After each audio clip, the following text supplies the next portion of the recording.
कि उसके मुताबिक उसे प्रोडक्ट प्रोवाइड करना चाहिए। इस चीज़ का नाम जो है ये क्वालिटी सर्विस है।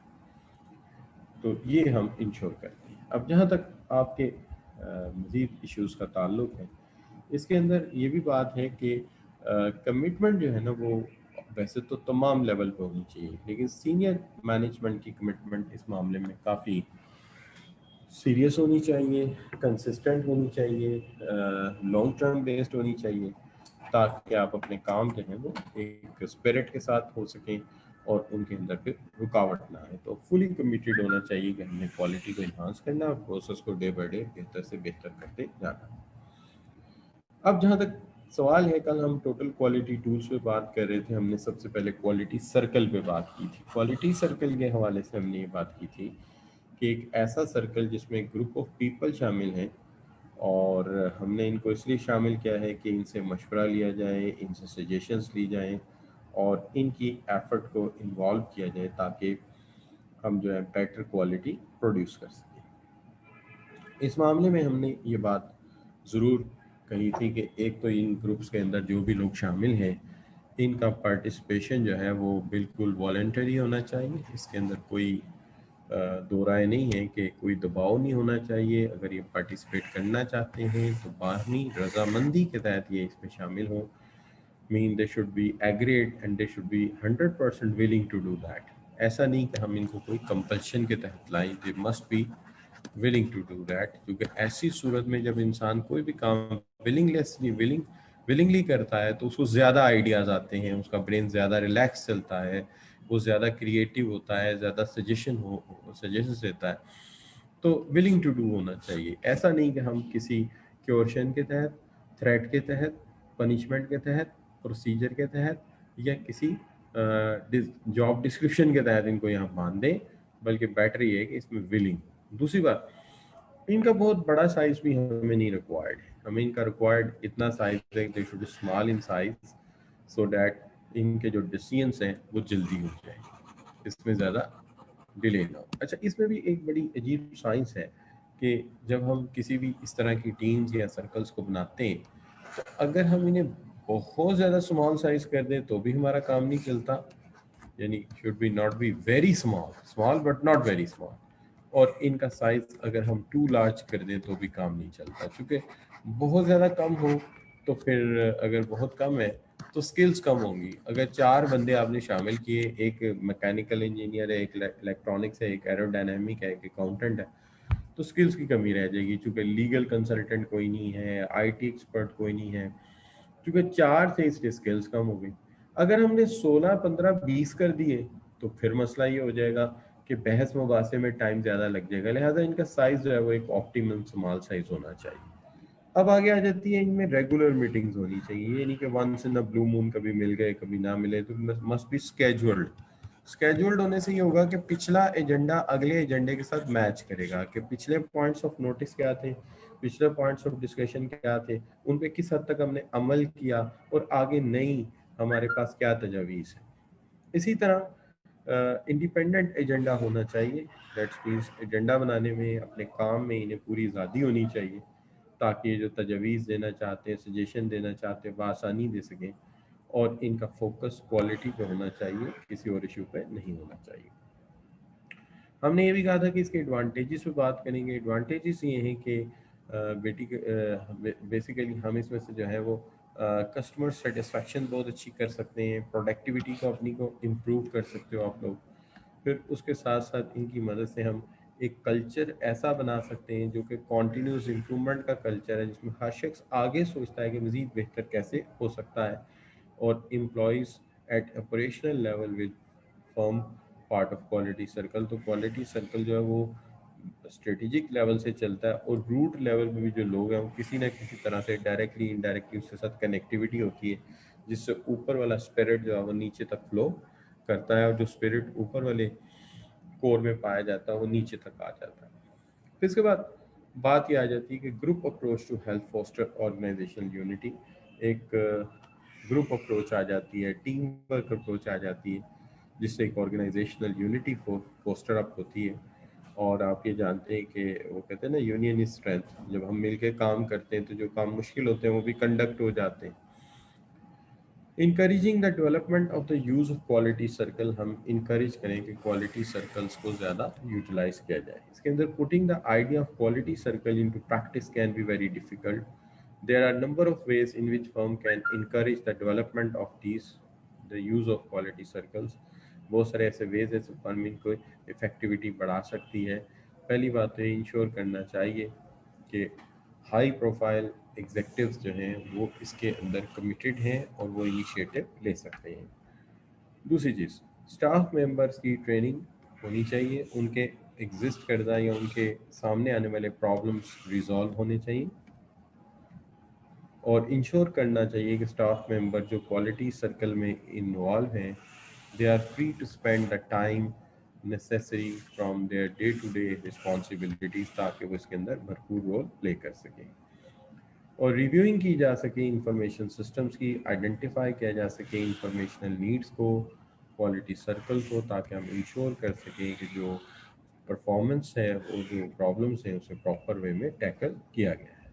ये सारी चीज़ें इसके अंदर, जब हमने कहा था कि नीचे तक लेवल होना चाहिए, तो देखिए सर्कल मेंबर्स हैं, सर्कल लीडर्स हैं, क्वालिटी सर्कल फैसिलिटेटर्स हैं, कोऑर्डिनेटर हैं, स्टीयरिंग कमेटी है और ऊपर टॉप मैनेजमेंट है। ये पूरी की पूरी लेयर्स हैं जो इसके अंदर इन्वॉल्व होनी ज़रूरी है। तो डिमॉन्स्ट्रेट होना चाहिए कि सीनियर लेवल से निचले मैनेजमेंट लेवल तक तमाम लोग जो हैं वो सीरियसली इस मसले को रिजॉल्व करने में इंटरेस्टेड हैं, और एक ओवरऑल क्वालिटी कल्चर है जिसको हम कह सकते हैं कि एक कंस्ट्रक्टिव कल्चर है, जिसके अंदर आने वाले आइडियाज़ को जो है वो प्रेफर किया जाता है। अब ये जानते हैं आपके जब कोई आइडियाज़ जो हैं वो लाए जाते हैं, प्रोसेसेस को चेंज किया जाता है, तो देखिए इसके अंदर एक रिस्क फैक्टर भी इन्वॉल्व होता है। जैसे मैं क्वालिटी को इम्प्रूव करने के लिए प्रोसेस में कोई अमेंडमेंट करना चाहता हूँ, तो वो प्रोसेस में ऑलवेज कामयाबी नहीं होती। बाज़ बात ऐसा भी होता है कि इसके अंदर जो है वो पॉसिबल मिस्टेक्स भी होती हैं, और मिस्टेक्स या एरर्स होते हैं, तो वो हमें देखना होता है, या हमारी थॉट में कोई फ्लॉ रह जाता है, ड्रॉबैक रह जाता है। तो आप ये जानते हैं ये कॉन्सेप्ट बेसिकली होता है एक लर्निंग ऑर्गेनाइजेशन का। लर्निंग ऑर्गेनाइजेशन एक ऐसी ऑर्गेनाइजेशन होती है जो एक्सपेरिमेंटेशन से कभी नहीं घबराती, और आप जानते हैं कि एक्सपेरिमेंटेशन जो होती है इसमें हमेशा रिस्क फैक्टर इन्वॉल्व रहता है और एक्सपेंडिचर लॉस होने का भी चांसेस होता है। जैसे आप यूँ समझ लो, एग्जांपल अगर मैं देना चाहूँ तो मैं ये एग्जांपल दे सकता हूँ।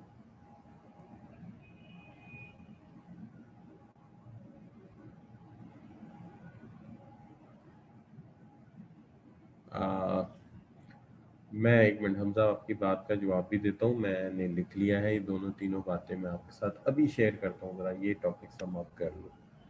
अच्छा, तो जो है मैं आपसे ये बात कर रहा था कि आपने लर्निंग ऑर्गेनाइजेशन को देखा होगा जिसके अंदर हम एक्सपेरिमेंटेशन जो है उसको अलाउ करते हैं कि ठीक है यार तजर्बात होने चाहिए।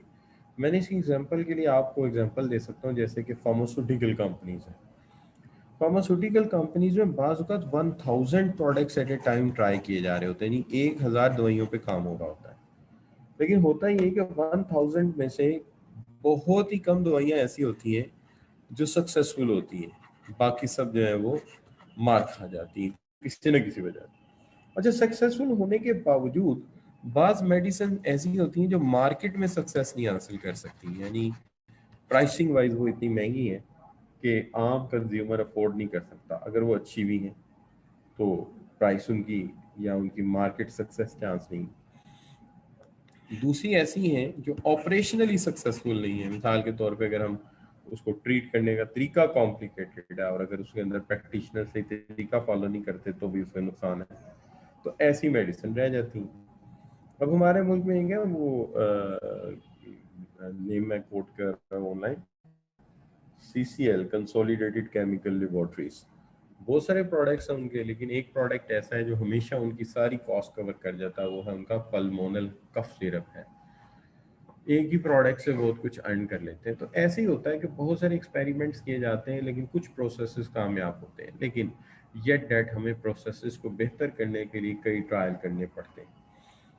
मैंने इसके ऊपर कोई केस वगैरह नहीं पढ़ा, लेकिन मुझे लगता है कि जैसे हाइब्रिड कार है या ये इलेक्ट्रॉनिक कार है, तो मुझे ये लगता है कि इसके ऊपर कई ट्रायल किए गए होंगे, कई दफ़ा ट्रायल किए गए होंगे, कई दफ़ा प्रोसेस डिज़ाइन किए गए होंगे, जिनमें सक्सेस नहीं भी हुई होगी, लेकिन येट डेट ट्राई करते रहे, मेहनत करते रहे, तो इन दी एंड एक ऐसा प्रोसेस फाइंड आउट करने में कामयाब हो गए कि टोयोटा भी हाइब्रिड गाड़ियाँ बना रहा है, होंडा भी बना रहा है, और भी दुनिया की फोर्ड भी और कई कंपनीज बना रही है।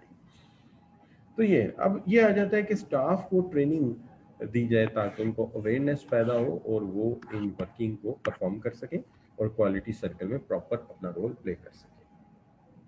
तो यहाँ पे आके हम कहते हैं क्वालिटी सर्कल वाला जो काम है वो कवर हो जाता है। तो अब जो स्टूडेंट न्यू ज्वाइनर्स है उनको भी मैंने इसके ऊपर खूब तफसील के साथ डिटेल में रिव्यू करवा दिया।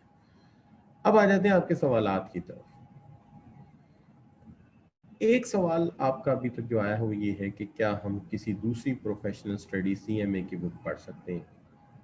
सबसे पहली बात तो देखिए, आपको ये देखना चाहिए कि आपकी जो स्टडीज हैं और आपका जो कोर्स है, क्या उनका कोर्स सेम है।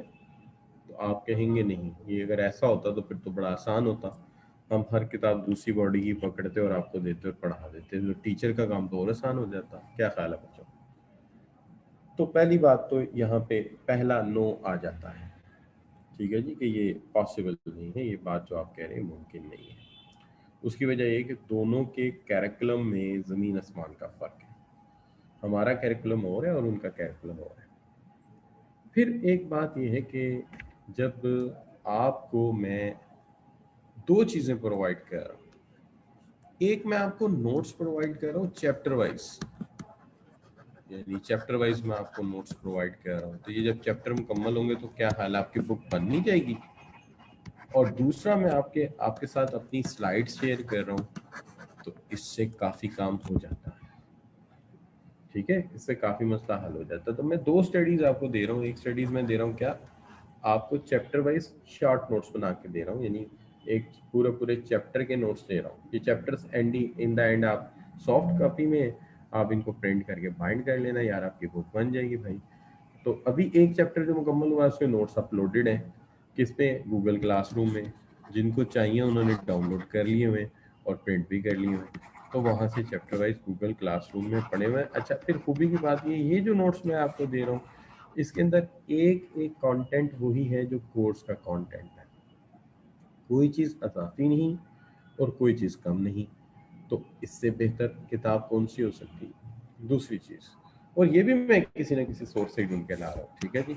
अच्छा, दूसरी चीज़, जब स्लाइड्स भी आपके पास आ गई, ये भी आ गए, तो फिर ये सवाल नहीं है कि हम सीएमए की बुक पढ़े, नहीं पढ़नी चाहिए। उसकी वजह ये है कि जो कंटेंट उसके अंदर है लेकिन हमारे कोर्स में नहीं होंगे, जो डिफरेंट है, उसके ऊपर फजूल एक डंकी वर्क होता रहेगा। तो बजाय इसके कि हम सक्सेस की तरफ जाएं, वो कहते हैं ना, स्मार्ट वर्क से हमेशा कामयाबी होती है। प्रोफेशनल आदमी में और आम आदमी के काम में फ़र्क क्या होता है, यही तो फ़र्क होता है। प्रोफेशनल आदमी जब पढ़ने जाएगा वो सबसे पहले पूछेगा, अच्छा भाई कोर्स क्या है, कंटेंट्स क्या है, अच्छा भाई इन कंटेंट्स के लिए मटेरियल क्या है।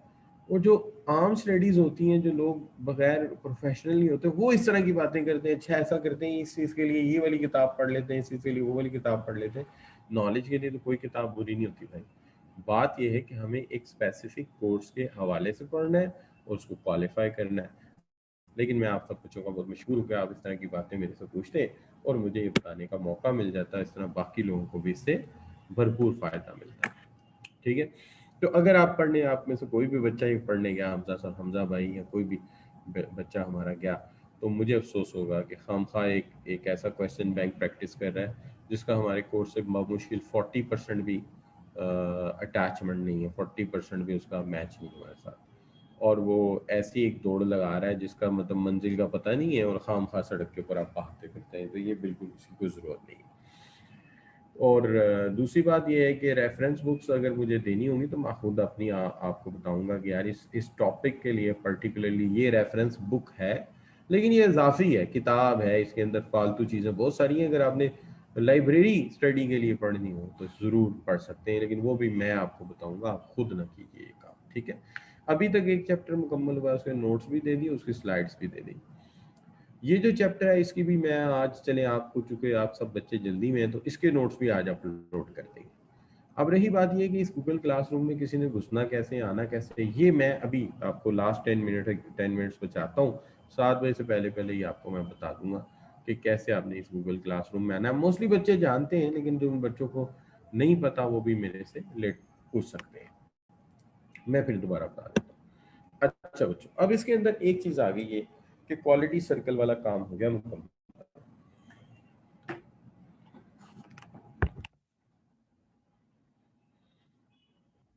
आ गया दूसरा एरिया, और वो है क्याजन का एरिया। ये एक जापानीज एक्सपर्ट है। ये कहते हैं कॉन्टिन्यूस प्रोसेस इंप्रूवमेंट होना चाहिए। उसके अंदर वो कहते हैं, देखिए बात जो है वो 4 एस्पेक्ट में डिस्कस करते हैं। पहली बात ये है, एक अच्छा प्रोसेस क्या होता है। कहते हैं एक गुड प्रोसेस, प्रोसेस जाहिर है निज़ाम को कह सकते हो आप, नज़्म नस्क को कह सकते हो, सीक्वेंस ऑफ एक्टिविटीज को कह सकते हो। तो एक गुड प्रोसेस वो है दैट क्रिएट गुड रिजल्ट्स। एक अच्छा प्रोसेस वो है जो अच्छे रिजल्ट्स प्रोड्यूस करता है। तो पहली बात यह है कि the identification of the good process is one which will create good results. Second, एक अच्छा प्रोसेस वो है जो मुसलसल बेहतर से बेहतर होता चला जाए। Improvement are based on small changes, और बेहतर होता जाए, लेकिन ये नहीं कि उसके अंदर एक ट्रांसफॉर्मेशनल चेंज आ जाए, एक बड़ी चेंज आ जाए, बल्कि उसके अंदर छोटी छोटी स्टेप बाय स्टेप चेंजेस आती जाएं और प्रोसेस इम्प्रूव होता जाए। इससे आपके बच्चों के जहन में एक वो हदीस भी आई होगी कि तबाह हुआ वो शख्स जिसका आज उसके कल से बेहतर नहीं है। यानी इम्प्रूवमेंट जो है वो ग्रेजुअल है, आहिस्ता आहिस्ता आहिस्ता आहिस्ता आप बेहतर करते जाए। तो पहली बात ये, प्रोसेस अच्छा हुआ है जो अच्छा रिजल्ट दे, और प्रोसेस वो है, बेहतर प्रोसेस वो है जो इम्प्रूव होता जाए और उसमें छोटी छोटी चेंजेस जो है उसको बेहतर से बेहतर करती जाए। इम्प्रूवमेंट जो है वो हम अपनी थ्योरेटिकल बहस में उसको बेहतर ना कहें, बल्कि इम्प्रूवमेंट ऐसी हो जो मेजरेबल हो, यानी हम उसे नंबर में बता सकें, रेट ऑफ रिटर्न में, प्रॉफिटेबिलिटी में, कस्टमर ब्रांड इमेज में। तो हम उसे बाकायदा तौर पे बता सकें मेजरेबल और स्टैंडर्डाइज टर्म में कि ये इस तरह से बेहतर हुआ। और उसके साथ साथ क्या है, ये रिपीटेबल हो। इसके साथ साथ ये है कि ये इम्पावर करें एम्प्लॉयज़ को बाख्तियार करें कि वो इसको बेहतर प्रोसेस को चलाने में, और उसके साथ साथ ये कह लीजिए कि प्रोसेस को मज़ीद बेटर करने में एम्प्लॉयज़ अपना रोल प्ले कर सकें और वो अपने आप को बाख्तियार समझें। यानी उन्हें लगे कि उनके हाथ में कुछ है, यानी एम्प्लॉयज़ की जो सेल्फ स्टीम है, जस्ट अ मिनट, यानी एम्प्लॉयज़ की जो सेल्फ स्टीम है वो बेहतर हो कि they can do something. Employees का कॉन्फिडेंस बेहतर हो कि वो उनके अख्तियार में कोई चीज़ है और वो कर सकते हैं। तो ऐसा करने से प्रोसेस जो है वो इम्प्रूव होता है। तो ये 4 बातें इन्होंने की।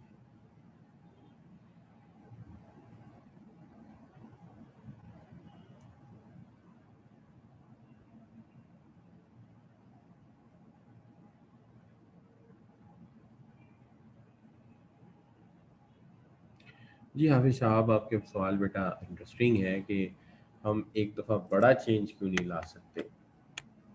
देखिए बेटा, बात इसमें यह है कि जब अ, मैं बात करता हूँ, शहरोज में बात करता हूँ। देखिए सबसे पहली बात तो ये बच्चे के, जब मैं बात कर रहा हूँ किसी कियाजन या किसी एक्सपर्ट की राय के ऊपर, तो मैं उसकी राय बता रहा हूँ। मतलब मुझे मैं वकील नहीं बन रहा उसका, मैं उसका लॉयर नहीं कि मैं उसके पॉइंट को सच साबित करूँ। वो ये कह रहा है, मैं आपको बता रहा हूँ। लेकिन चेंज दोनों तरह के होते हैं दुनिया में। मैंने जब चेंज के हवाले से रिसर्च पढ़ी थी तो इसके अंदर 2 बातें सामने आई थी। पहली बात सामने ये आई थी कि दुनिया में ज़्यादातर चीज़ें स्लोली चेंज होती हैं, ट्रांसफॉर्मेशनल चेंज बहुत कम होती है। उसकी 2 वजूहत बताई जाती हैं। एक वजह ये बताई जाती है कि जब इंसान कोई चेंज लाना चाहता है तो हकीकत में इतने रिसोर्सेज और इतने इंफॉर्मेशन रिसोर्सेज, फाइनेंशियल रिसोर्सेज और टेक्निकल रिसोर्सेज जुटा नहीं पाती ऑर्गेनाइजेशंस, इसलिए चेंज की तरफ आमतौर पे ग्रेजुअली जाया जाता है, पहली बात। लेकिन ये नहीं मैं कहा, हरगिज नहीं कहा कि ट्रांसफॉर्मेशनल चेंज या बड़े चेंजेस आते नहीं हैं, आते ज़रूर है ट्रांसफॉर्मेशनल चेंजेस, लेकिन इस एक्सपर्ट ने उन पे बात नहीं की। इन्होंने कहा अच्छा प्रोसेस हो जो आहिस्ता आहिस्ता आहिस्ता आहिस्ता आप बेहतर करते रहे और वो बेहतर होता रहे, जिसके अंदर ज़्यादा इन्वेस्टमेंट भी ना करनी पड़े और जो चीज़ बन रही हो पहले से बेहतर हो जाए। एक बात है। दूसरी चीज़ जो है वो ये है कि हम एम्प्लॉयज़ को अपने काम में बाअख्तियार करें। बाअख्तियार करने का मतलब ये है कि उन्हें ये लगे कि वो बेबस नहीं है, they are confident in self, they are having their influence on the work, वो बाअसर हैं और वो अपने काम को पुरअसर तरीके से कर सकते हैं और वो इस पोजीशन में है कि कुछ बेहतर करें। लेकिन ये जो इम्प्रूवमेंट की बात हुई थी, यहाँ पे एक बच्चे ने सवाल किया था कि ये पॉइंट जरा क्लियर करें। इम्प्रूवमेंट हमने ये कहा था कि देखिए एक चीज़ ये होती है कि मैं ज़बानी कलामी कहूँ कि यार ये चीज़ इम्प्रूव कर गई है, ठीक है जी।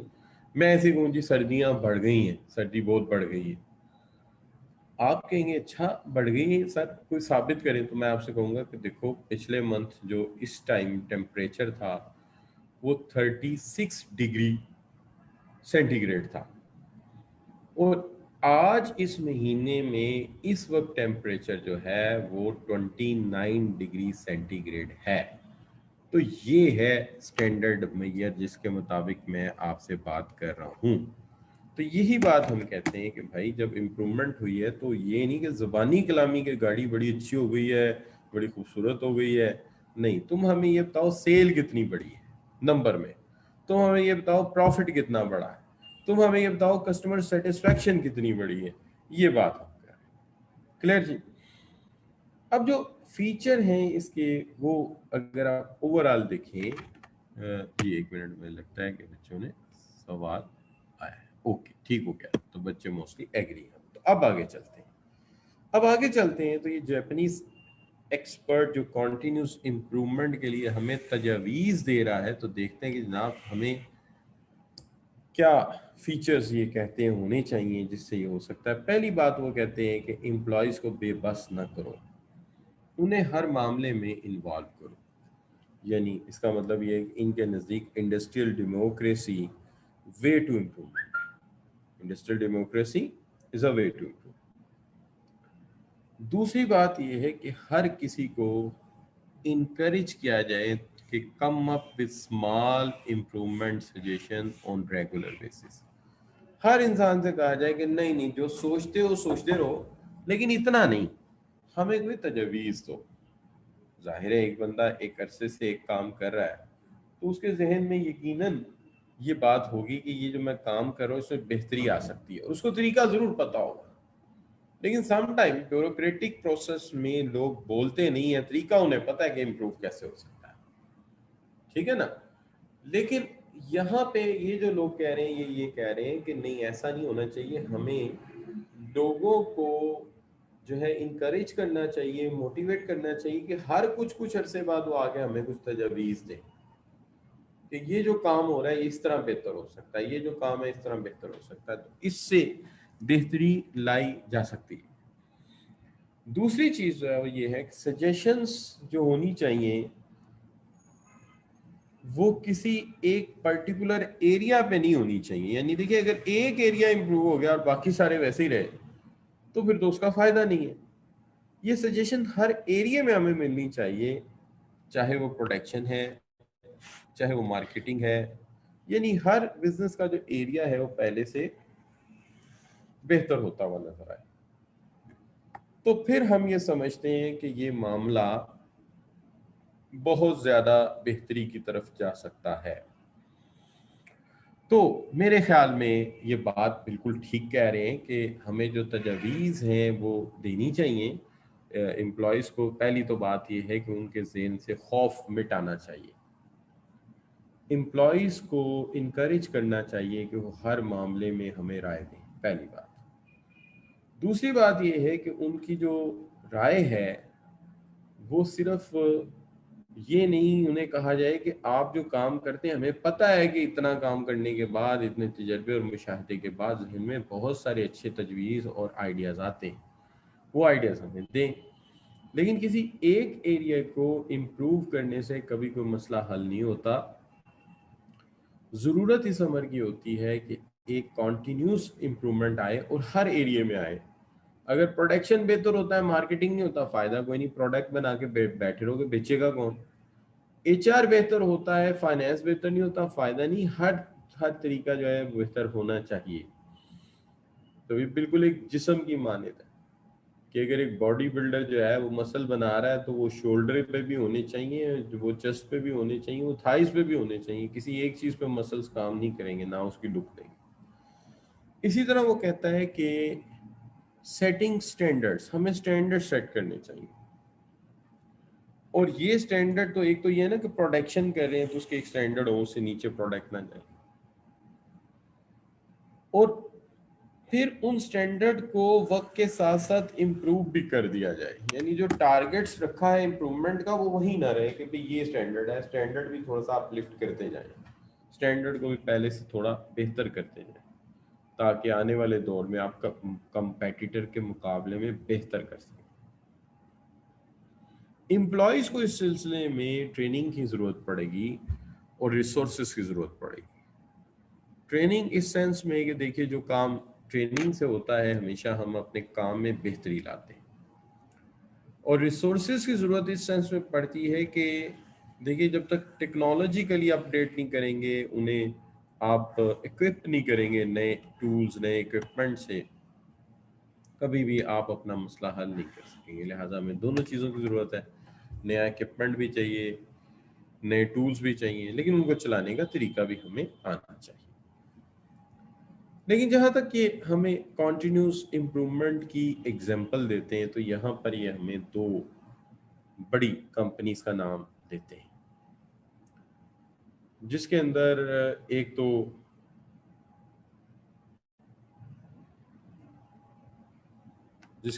एक तो वो जिक्र करते हैं कैनन, डेट्स कैमरा मेकर्स, और दूसरे टोयोटा।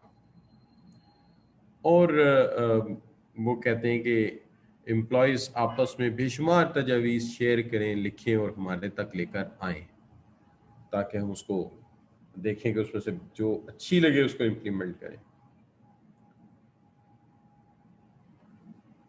और इसमें ये नहीं कि तजावीज़ तकरीबन जो मतलब बात तो बड़ी आइडियालॉजिकल लगती है, ड्रीमिंग लगती है, कि ये अनयूजुअल नहीं है। हो सकता है कि 90% तक जो तजावीज़ हैं वो काबिल अमल हो और हम उन पर जो है वो प्रैक्टिकली काम करें।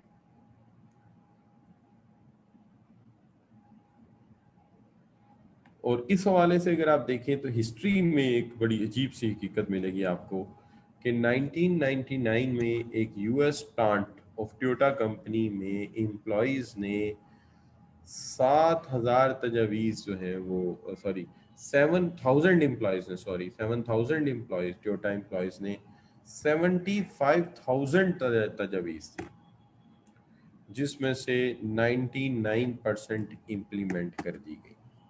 अब यहाँ से अंदाज़ा लगा सकते हैं कि किस कदर कॉन्टीन्यूस इम्प्रूवमेंट की मैं बात कर रहा हूँ दोनों साइड में। तो आई होप कि आपको ये हिस्टोरिकल व्यू भी मेरा जो है वो पसंद आया होगा इस मामले में, जिससे मैं सपोर्ट किया अपने आर्गूमेंट को कि सिर्फ थ्योरी में रट्टा ना लगवाता रहूँ, बल्कि मैं आपको कुछ प्रैक्टिकल इंडस्ट्री से भी रिलेट करके तो बताऊँ। ठीक हो गया बच्चों? तो ये जो बात है ये हम कह रहे हैं कि कॉन्टीन्यूस जो है वो इम्प्रूवमेंट के हवाले से तजावीज़ दी गई। तो आई होप कि आप बच्चों को यहाँ तक मेरी बात समझ आई होगी। कोई मुश्किल बात है तो ज़रूर बताइए।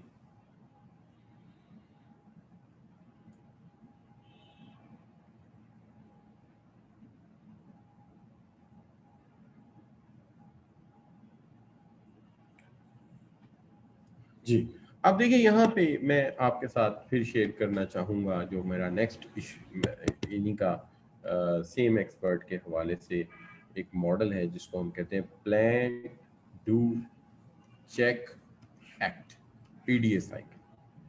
पीडीएस साइकिल में सबसे पहले वो कहते हैं कि जब आप तजवीज़ लेके आते हैं सबसे पहले प्लान एक्टिविटीज़, फिर इसको इम्प्लीमेंट करें प्लान को, और फिर चेक द रिजल्ट, रिजल्ट को चेक करें, और फिर एक्ट इम्प्रूव द प्रोसेस, और प्रोसेस को फिर उसके मुताबिक इम्प्रूव करें। अगेन, पहले मंसूबा बनाएं। ज़ाहिर है मंसूबा जो भी बनाया जाता है वो तो पेपर पे बनाया जाता है ना, कोई डायग्राम, कोई तरीका, कोई मेथड, कोई प्रोसेस। फिर उसको क्या करें, एक दफ़ा इम्प्लीमेंट करके देखें, यानी उस पर अमल करके देखें, और फिर देखें कि क्या इससे रिज़ल्ट में बेहतरी आई है, इससे नताइज बेहतर हुए हैं। अगर नताइज बेहतर हुए हैं तो फिर आप इसको प्रोसेस का पार्ट बना दें, इम्प्रूव करके इसका हिस्सा बना दें। मैं चारों पॉइंट रिपीट कर रहा हूँ, ज़रा गौर से सुनिएगा दोबारा। पहली बात ये कि establish all necessary objectives and process to deliver result in accordance with the expected outcome. एक प्लान बनाएं, जो कागज़ पे बनाएं, जिसके मुताबिक एक प्लान बना हो जो ये जाहिर करे कि हम इससे एक्सपेक्टेड रिजल्ट हासिल कर सकते हैं। फिर इसे हम एक दफ़ा इस पर अमल करके देखें। अमल करने के बाद ऑन अ स्मॉल स्केल, जाहिर बात है हम बड़े स्केल पे तो नहीं लेके जाएंगे, टेस्ट हो रहा है ना, भी टेस्ट तो स्मॉल स्केल पे होता है, तो उसे हम टेस्ट करते हैं। फिर मेजर करते हैं रिजल्ट को कि क्या इसके इम्प्लीमेंट करने से रिजल्ट बेहतर आता है, तो फिर हम उस रिजल्ट को जो है वो इम्पोज कर देंगे। ठीक हो गया बच्चों? तो फिर हम उसको क्या करेंगे, इम्पोज कर देंगे, और अकॉर्डिंगली हम एक्ट करेंगे, एनालाइज करेंगे डिफरेंसेस को और बाकी इश्यूज को, और फिर आइंदा के लिए हम उसको प्रोसेस का हिस्सा बना देंगे, जिससे प्रोसेस फर्दर इम्प्रूव होता रहेगा। इस चीज़ को नंबर 1 हम कहते हैं प्लान, नंबर 2 कहते हैं डू, नंबर 3 कहते हैं चेक, और नंबर 4 कहते हैं एक्ट। आप ज़रा इसके ऊपर गौर कीजिए, ठीक है? Take 2 minutes, take 2 minutes and read it. 2 minute लो, रीड करो, समझो, फिर सवाल करना है। बगैर सोचे समझे सवाल नहीं करना, पहले एक दफ़ा रीड करो।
जी बच्चों, तो मैं कह रहा था कि आप एक दफ़ा जी, आप में से कोई बच्चा,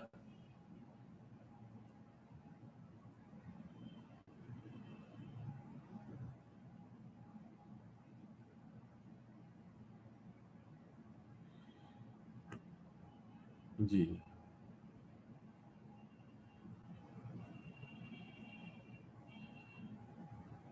जी, देखिए बात ये है कि बिल्कुल सही, चेक तक जब हम आते हैं तो देखते हैं कि रिजल्ट कितने अच्छे हुए हैं। अगर रिजल्ट अच्छे हुए हैं तो फिर हम वो जो तब्दीली हमने पार्शली किसी एक जगह करके देखी थी, छोटा सा एक्सपेरिमेंट किया था, वो एक्सपेरिमेंट का नतीजा अच्छा आ गया, तो हम पकड़ के उसको पूरे नए प्रोसेस, जो हमारा सॉरी पूरा जो एक्चुअल प्रोसेस है उसमें उसको इम्प्लीमेंट कर देंगे। ठीक है? तो यूं समझ लो कि जैसे एक बैंकिंग सिस्टम हो, उस बैंकिंग सिस्टम में कोई नई तजवीज़ आ जाए तो हम सारी ब्रांचेस में उसको ना अप्लाई करें, किसी एक ब्रांच में अप्लाई करके देखें, प्लान करें, डू करें, चेक करें। अगर वाकई उस ब्रांच की परफॉर्मेंस बेहतर हुई है तो फिर पकड़ के उसको सारी ब्रांचेस पे इम्प्लीमेंट कर दें। जी रुतबा, अब क्लियर है? तो फिर उसको पकड़ के सारी ब्रांचेस पे इम्प्लीमेंट कर दें। सो व्हाट यू से रुतबा? हाफिज, हाफिशा? जी ठीक हो गया, ठीक हो गया। अच्छा, अब देखिए, तो इसका मतलब, हाँ बिल्कुल, इसका मतलब ये है कि हमने एक्सपेरिमेंट किया था, टेस्ट किया था, तो कोई शक की बात नहीं। और हाफिज साहब, बड़ी सिंपल सी बात मैंने की है कि एक दफा ये हुआ कि टोयोटा और कैनन ने अपने एम्प्लॉय से कहा कि तजावीज लेके आओ, और वहां पर बेशुमार तजावीज इकट्ठी की गई दोनों। और हैरानगी की बात यह है कि उसमें से 90% को इम्प्लीमेंट कर दिया गया। और उससे भी बड़ी एग्जांपल मैंने ये ली कि 1999 में टोयोटा कंपनी एट यूएसए, जो यूएसए में टोयोटा कंपनी का प्लांट लगा हुआ था, वहां 7,000 एम्प्लॉयज थे, उन्होंने 75,000 तजावीज सबमिट करा दी।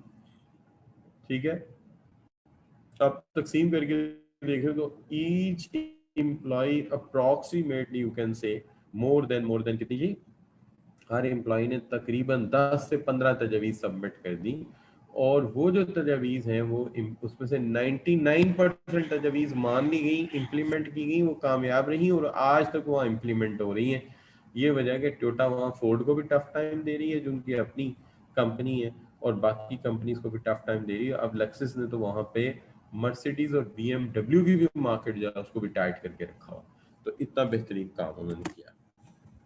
ठीक हो गया? तो हाफिज साहब, अब क्या ख्याल है, अब ये बात क्लियर है आपको? हाफिज साहब?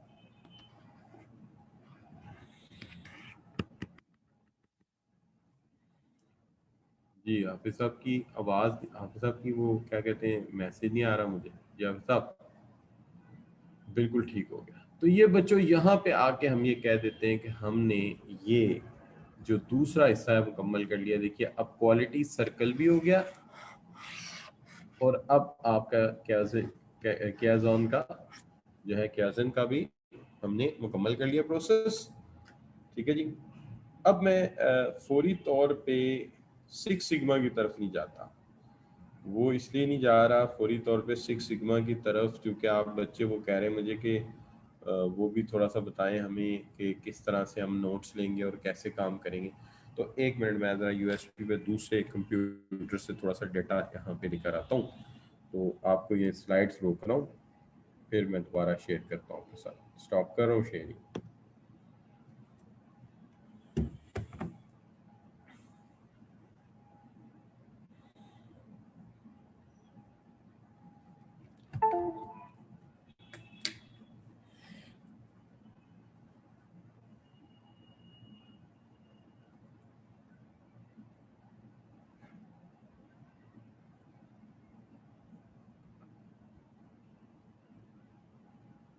जस्ट अ मिनट, आप मेरे साथ ही रहिएगा, बस मैं एक मिनट में आप बच्चों को ये बात बताता हूँ।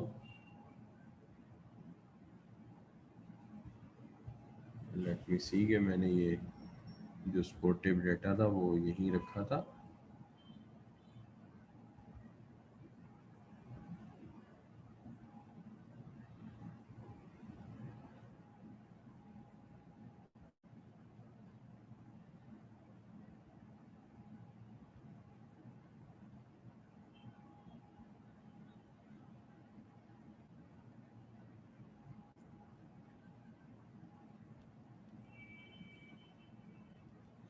जी बच्चों, ये मिल गया मुझे, मैं आपके साथ शेयर करता हूँ। ये देखिए, जो बच्चे नए आए हैं मैं थोड़ा सा बता दूँ।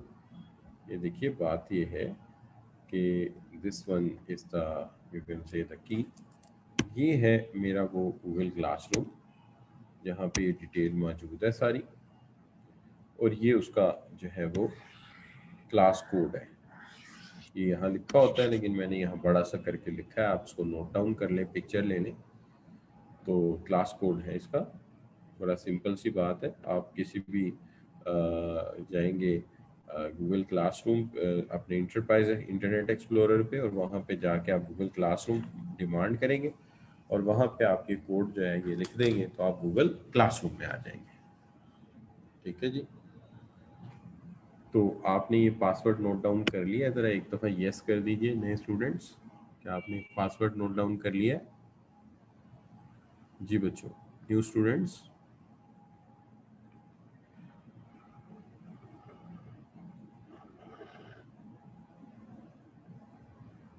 जी शहरोज खान, ठीक है, आपने नोट कर लिया। ठीक है, अब मैं आपको बताता हूँ आपने करना क्या है। देखिए मैं फिर स्टॉप कर रहा हूँ शेयरिंग।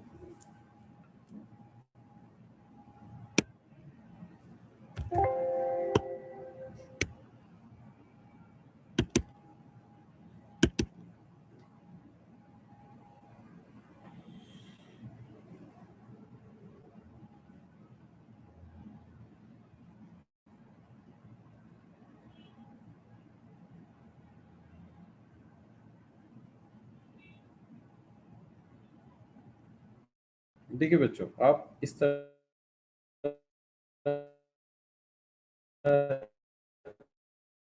एक आप पास आप इंटरनेट लिखते हैं गूगल क्लासरूम, ये आपने लिख दिया गूगल क्लासरूम, तो आप गूगल क्लासरूम में चले जाएंगे। ये आपका गूगल क्लासरूम हो गया। ठीक होगी बात। यहाँ से आप एंटर करेंगे ये, तो ये आपको गूगल क्लासरूम में ले जाएगा।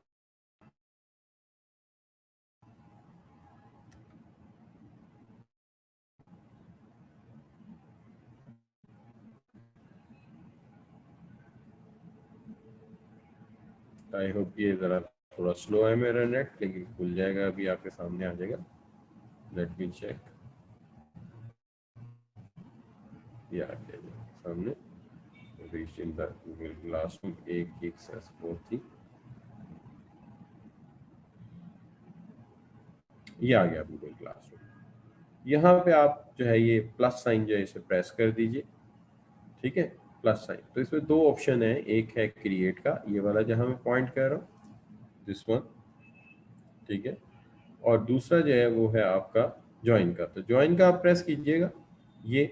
तो ये देखिए जहाँ पे मैं पॉइंट कर रहा हूँ ये क्लास कोड आ गया। यहाँ पे क्लास कोड लिखेंगे तो आपको मेरी क्लास मिल जाएगी जो मैंने कही है। ठीक है, यहाँ क्लास कोड लिखेंगे जो आपके पास है। अब ये जो क्लास कोड है ये आपने लिखा तो आपको मेरा गूगल क्लासरूम मिल जाएगा, और वहां से आपको ये सारे नोट्स जो है दस्तियाब हो जाएंगे, जैसा कि अभी आपके सामने मैंने रखा है।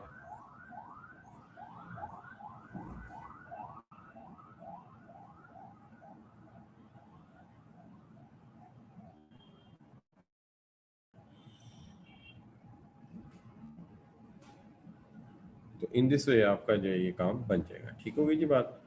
तो मैं इसको समझता हूँ कि कोई इतना बड़ा काम नहीं, आई होप कि आप कर लेंगे। तो मैं मुतमईन हो जाऊँ कि आपको ये बात समझ आ गई है। ठीक है बच्चों, तो इस तरह से आपने इसको मैनेज कर लेना है। इसी के अंदर नोट्स है, इसी के अंदर सारा कुछ है। तो चलते हैं वापस अपने टॉपिक की तरफ। जो टॉपिक हम जेर बहस रखा हुआ था हमने उसी के ऊपर बात करते हैं, बात जारी रखते हैं। Let me open the slides again.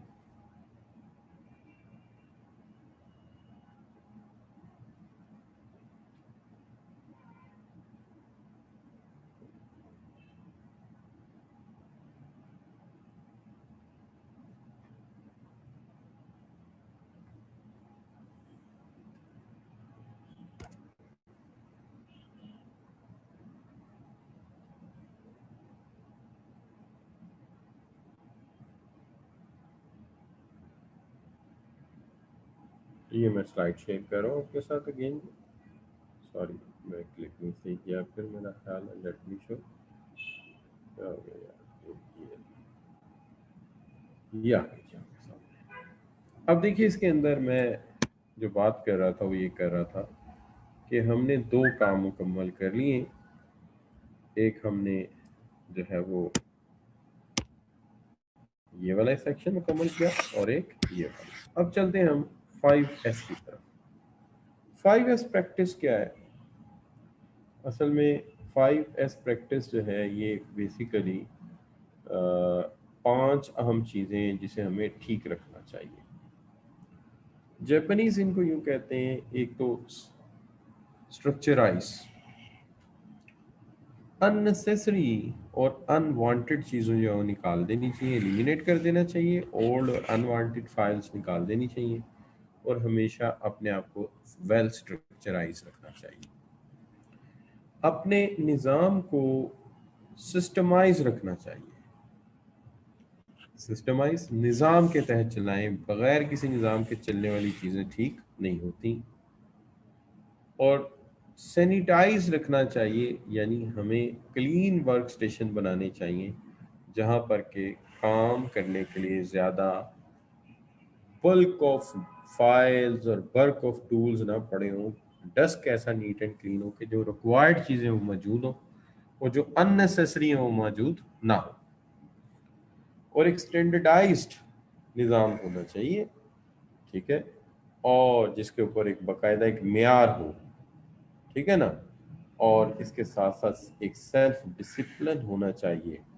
होश पोश नहीं होना चाहिए, हमें अपनी ओल्ड हैबिट्स छोड़ देनी चाहिए और हमें जो है वो नए अंदाज से सोचना चाहिए और सेल्फ डिसिप्लिन होना चाहिए। देखिए ये बड़ी इंपॉर्टेंट चीज़ है। अगर हमारी ज़िंदगी में डिसिप्लिन नहीं है, हम अपनी चीज़ें घुमा देंगे, हम अपनी चीज़ों की केयर नहीं करेंगे, तो अल्टीमेटली ये भी हमारे लिए सेटबैक होगा।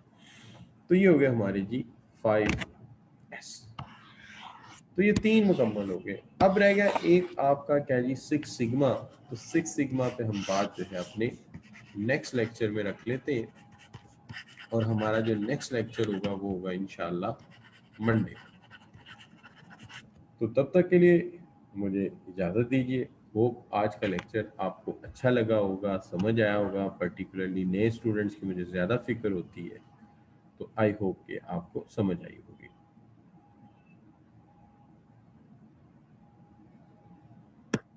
अच्छा, तो ये आज के लिए फिर इसको इतना ही रखते हैं।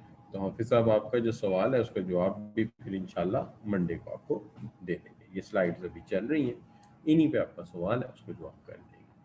सो thank you very much for your joining. अल्लाह हाफिज। अल्लाह ताला आपको कामयाब करें और आपको अपने मकसद में कामयाबी अता फरमाए। अल्लाह।